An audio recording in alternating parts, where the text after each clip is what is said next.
موږ ساتو موږ جوړو په اتحاد هیواد کړو با آباد هیواد.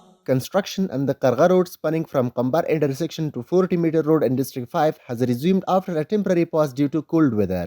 This 558-meter long and 46-meter wide road is being constructed to modern standards, with sidewalks and lighting poles currently under development. Efforts are underway to complete and open the road for public use as soon as possible. Once finished, this road will not only improve access to the Karga recreational areas but also help ease traffic congestion. It will serve as a key connection for the northwest region including Zakaran township, facilitating smoother traffic flow toward Company and surrounding areas.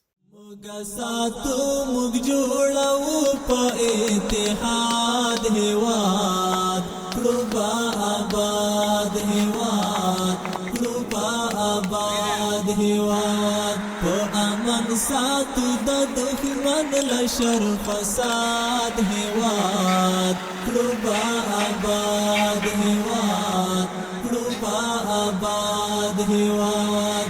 موږ ساتو موږ جوړو په اتحاد هیواد